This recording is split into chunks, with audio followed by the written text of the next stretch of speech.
Welcome to Health 2660. Here, we don't just talk about health, we tell the stories that heal. Now, please listen to the story.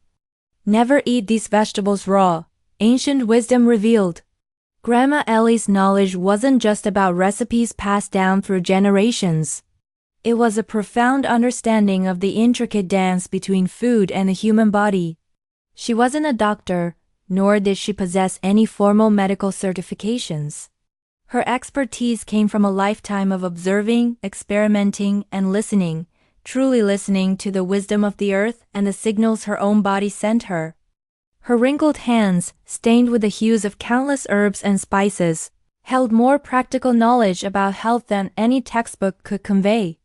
Her small, herb-filled garden in the village was her laboratory, and the villagers her willing, or sometimes unwilling, participants. For Grandma Ellie, food wasn't just sustenance. It was medicine, a subtle yet powerful force capable of both healing and harming. And the crucial key, she believed, lay in understanding the proper preparation and combination of foods, especially vegetables. Grandma Ellie's perspective, honed over nearly a century of life, often clashed with the modern obsession with raw foods. While she acknowledged the vibrant life force contained within freshly harvested produce, she vehemently argued that not all vegetables were meant to be consumed in their raw state. In fact, she considered the indiscriminate consumption of raw vegetables to be a significant, albeit often overlooked, threat to modern health. The earth provides, yes, she'd often say, her voice raspy but firm, but the earth also protects. Some of its gifts must be unlocked. Her deep understanding stemmed from recognizing the presence of naturally occurring compounds in certain vegetables, anti-nutrients, as she called them, designed to protect the plant from predators. These compounds, while harmless to the plant, could interfere with nutrient absorption and wreak havoc on the human digestive system if consumed in large quantities or by individuals with compromised gut health. She called these earthlocks. One of her greatest concerns was the widespread consumption of raw cruciferous vegetables like broccoli, cauliflower, and Brussels sprouts. While modern nutritionists touted their high vitamin and antioxidant content, Grandma Ellie cautioned against their goitrogenic properties when eaten raw. These compounds, she explained, could interfere with thyroid function, particularly in individuals with pre-existing thyroid conditions. She knew of several villagers who experienced unexplained fatigue and weight gain, which she attributed to their excessive consumption of raw broccoli salads, a recent trend in the village. She had tried, often in vain, to educate them on the importance of lightly steaming or stir-frying these vegetables to deactivate the goitrogens. A little heat, she'd implore, releases the goodness and silences the earthlocks. Similarly, she held a strong aversion to raw spinach, despite its reputation as a superfood. She explained that spinach, like many leafy greens, contained oxalic acid, which could bind to calcium and other minerals, preventing their absorption. Over time, she warned, excessive consumption of raw spinach could contribute to mineral deficiencies and even kidney stone formation. She remembered one young man, a fitness enthusiast, who had been drinking raw spinach smoothies every day in his pursuit of optimal health. He eventually developed severe abdominal pain and was diagnosed with kidney stones. Grandma Ellie, of course, was not surprised. The body is a delicate balance, she'd sigh, shaking her head. It needs respect, not just blind enthusiasm. She held up her hands, calloused and strong. This is not to say all raw vegetables are bad, she would exclaim. It's all about knowing what to eat raw and what to cook. Cucumbers, tomatoes, sweet peppers, crisp lettuce, all these are gifts that need no unlocking. The key difference, she explained, was that some vegetables contain compounds that our bodies were naturally evolved to deal with raw or contain very little of the earthlocks. Her knowledge wasn't just theoretical. She had countless real-life examples to back up her claims. She remembered old Mr. Harris, a farmer who swore by eating raw eggplant, claiming it cured his arthritis. Grandma Ellie knew, however, that raw eggplant contained solanine, a toxic alkaloid that could cause digestive upset and neurological problems. She had tried to warn him, but he stubbornly refused to listen. Eventually, he developed severe tremors and had to be hospitalized. "Stubbornness is a dangerous ingredient in any recipe," she'd often remark, her eyes twinkling with amusement. But Grandma Ellie's wisdom extended far beyond simply identifying which vegetables to cook and which to eat raw. She understood the art of preparing vegetables in ways that maximized their nutritional value and minimized their potential harm. She was a master of fermentation, transforming humble vegetables like cabbage and radishes into probiotic-rich delicacies that nourished the gut and boosted immunity. Her kimchi, sauerkraut, and pickled vegetables were legendary throughout the region. She also knew the importance of soaking certain vegetables, like beans and legumes, to reduce their phytic acid content, which could also interfere with mineral absorption. She would spend hours carefully soaking and sprouting her beans, meticulously removing the outer skins to enhance their digestibility. "Patience is key," she'd advise. "Good food takes time." Her culinary skills were matched only by her deep understanding of herbal remedies. She knew which herbs to combine with certain vegetables to enhance their healing properties. She would add ginger to her stir-fries to aid digestion, turmeric to her soups to reduce inflammation, and cilantro to her salads to detoxify the liver. Her garden was a living pharmacy, filled with plants that could cure everything from headaches to stomachaches. But Grandma Ellie's most valuable lesson wasn't about specific foods or remedies. It was about the importance of listening to your body. She believed that each individual was unique and that what worked for one person might not work for another. She encouraged people to pay attention to how different foods made them feel and to adjust their diets accordingly. She preached about the vital importance of gut health, often referring to the gut as the second brain. She would urge people to eat fermented foods, avoid processed foods, and manage their stress levels to maintain a healthy gut microbiome. One young woman, suffering from chronic fatigue and digestive issues, sought Grandma Ellie's advice. After listening patiently to her symptoms, Grandma Ellie suggested she eliminate gluten and dairy from her diet and focus on eating more fermented foods and bone broth. She also recommended a specific blend of herbs to soothe her digestive system. Within a few weeks, the woman's energy levels improved significantly and her digestive issues subsided. She was amazed by Grandma Ellie's knowledge and grateful for her guidance. As word of Grandma Ellie's wisdom spread, people from all walks of life began seeking her counsel. Doctors, nutritionists, and even chefs came to her small village to learn from her. She welcomed them all with open arms, sharing her knowledge freely and generously. She never sought fame or fortune. Her only desire was to help people live healthier, happier lives. Grandma Ellie lived to be 102 years old, her mind sharp and her body strong. She continued to tend her garden and share her wisdom until her final days. Her legacy lived on in the countless lives she had touched, the generations she had educated, and the seeds of health she has sown. Her home was a hub of knowledge, where people came to learn about the health secrets locked in food and plants, and more importantly, how to unlock them properly. After her passing, the village elders decided to compile all her knowledge and teachings into a book. The book, titled Ellie's Almanac, A Century of Health Wisdom, became a local bestseller. It became a valuable resource for people seeking a more holistic and traditional approach to health.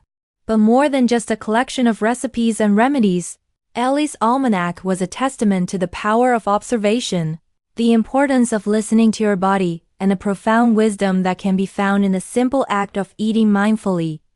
Years after Grandma Ellie passed away, a young doctor named Emily decided to revisit the village and study Grandma Ellie's methods. Dr.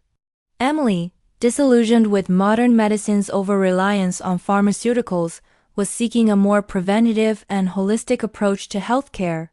She had read Ellie's Almanac and was deeply inspired by Grandma Ellie's wisdom. She decided to spend a year in the village, learning from the elders, tending the garden, and immersing herself in the traditional ways of life. She learned about the importance of seasonal eating, the power of herbal remedies, and the vital role of gut health in overall well-being. She also learned about the dangers of indiscriminately consuming raw vegetables and the importance of preparing food in ways that maximized its nutritional value. Dr. Emily realized that Grandma Ellie's wisdom wasn't just about food. It was about a way of life, a way of connecting with nature, and a way of honoring the body's innate healing abilities. She returned to the city with a newfound sense of purpose. She opened a small clinic that combined modern medicine with traditional healing practices. She prescribed herbal remedies alongside pharmaceuticals, encouraged her patients to eat more whole foods, and taught them about the importance of mindful eating. She even started a small garden on the roof of her clinic, where she grew herbs and vegetables for her patients. Dr. Emily's clinic became a haven for people seeking a more holistic and compassionate approach to healthcare. She became known as the modern-day Grandma Ellie, carrying on her legacy of health and healing. One day, a group of scientists visited Dr. Emily's clinic. They were conducting research on the gut microbiome and were fascinated by her use of traditional healing practices. They asked her about Grandma Ellie and her knowledge of fermented foods. Dr. Emily explained how Grandma Ellie had understood the importance of gut health long before it became a mainstream scientific concept. The scientists were amazed by Grandma Ellie's intuitive understanding of the body. They decided to conduct further research on the fermented foods that she had recommended, and discovered that they contained unique strains of probiotics that were highly beneficial for gut health. Their research led to the development of new probiotic supplements that were more effective than anything else on the market. Grandma Ellie's wisdom, once dismissed as old wives' tales, was now being validated by modern science. Her legacy continued to grow, inspiring scientists, doctors, and individuals around the world to embrace a more holistic and natural approach to health. The story of Grandma Ellie serves as a reminder that true health isn't just about treating symptoms. It's about nourishing the body, mind, and spirit, and about listening to the wisdom of nature and the wisdom within. It's about respecting the earth, unlocking its gifts responsibly, and knowing that even the humblest vegetable holds the power to heal, or, if misused, to harm. The key, as Grandma Ellie always knew, is balance, knowledge, and a deep respect for the interconnectedness of all things. Dr. Emily continued to spread Grandma Ellie's message, emphasizing the importance of traditional food preparation techniques. She showed people how to sprout beans, ferment vegetables, and cook with herbs. She explained that these techniques not only enhanced the nutritional value of food, but also made it more digestible and palatable. She warned against the dangers of processed foods, which she described as empty calories that rob the body of essential nutrients.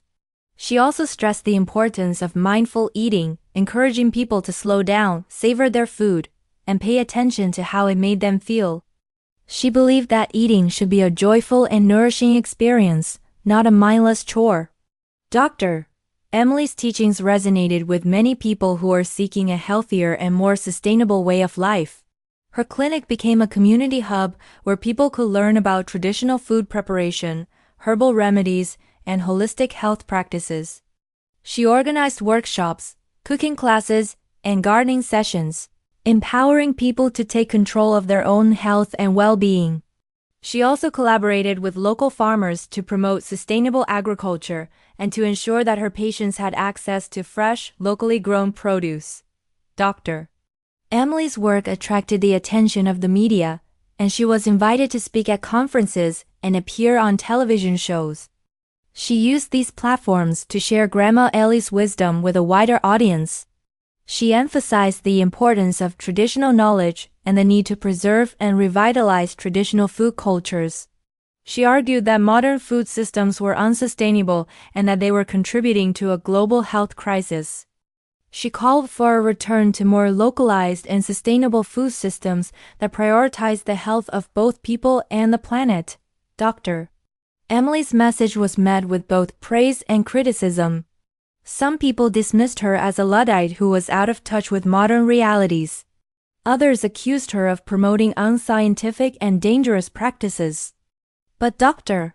Emily remained steadfast in her beliefs. She knew that Grandma Ellie's wisdom was timeless and that it had the power to transform lives. She continued to share her message, undeterred by the naysayers. Over time, Dr. Emily's message began to gain traction. More and more people started to question the dominant narratives about food and health. They began to seek out traditional foods and practices, and they began to demand more sustainable and ethical food systems. Dr.